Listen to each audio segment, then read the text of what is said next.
ఇప్పటికీ ఈ బ్లడ్ క్యాంపులో వచ్చి డొనేషన్ ఇచ్చేవారు. ఆయన ఇప్పటి వరకు 104 సార్లు రక్తదానం చేసి రికార్డు సృష్టించారు.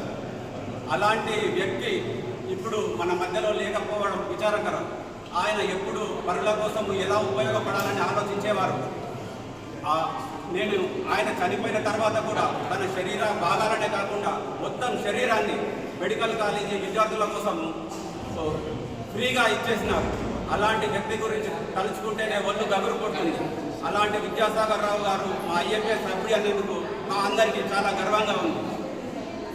ఈ రక్తదాన కార్యక్రమానికి ఇచ్చేసిన గవర్నమెంట్ హాస్పిటల్ సూపరింటెండెంట్ శ్రీనివాస్ గారు, ప్రిన్సిపాల్ శివప్రసాద్ గారికి, వైస్ ప్రిన్సిపాల్ తిరుమలరావు గారికి, మరియు అనాటమీ ప్రొఫెసర్ మోహన్ గారికి, మరియు మోహన్ గారికి, మరియు మా ఐఏపీ సెక్రటరీ శ్రీకాంత్ గారికి, ట్రెజరర్ దీప్కుమార్ రాథోడ్ గారికి, IMA president Bodhan doctor jam గారికి, మరియు ముఖ్యంగా ఈ రక్తదానం ఇవ్వడానికి వచ్చిన దాతలందరికీ నా హృదయపూర్వక నమస్కారాలు. జై ఐఏపీ. Thank you everyone.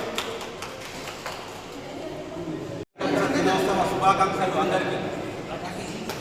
అన్ని దానాల కంటే రక్తదానం, ఎందుకంటే రక్తాన్ని కానీ అవయవాలను కానీ సైన్స్ ఇంత అభివృద్ధి చెందినా కానీ ఇంతవరకు మానవుడు కనిపెట్టలేదు.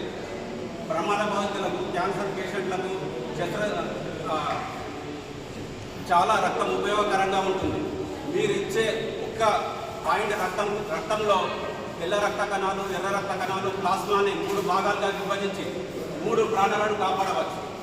మీ ఇలాంటి మంచి కార్యక్రమానికి మీరు ఇంత పెద్ద సంఖ్యలో హాజరైనందుకు నా యొక్క ధన్యవాదాలు. డాక్టర్లు అంటేనే సమాజంలో సేవాభావం కలిగిన వ్యక్తులు. అలాంటి సేవాభావం కలిగిన చిన్నపిల్లల వైద్యులు సుమారు 60 సంవత్సరాల క్రితం ఐఏపీ అనే సొసైటీని స్థాపించారు. మరి అప్పటి నుండి ఈ రోజు వరకు ప్రతి సంవత్సరము ఎన్నో కార్యక్రమాలని, హెల్త్ క్యాంపులను, బ్లడ్ డొనేషన్ క్యాంపులను, ఆర్గాన్ డొనేషన్ క్యాంపులను ప్రతి సంవత్సరం నిర్వహిస్తూ వస్తున్నారు. సేవా కార్యక్రమాల్లో నెంబర్ 1 ఏది అంటే ఐఏపీ అని ఘంటాపథంగా చెప్పవచ్చు.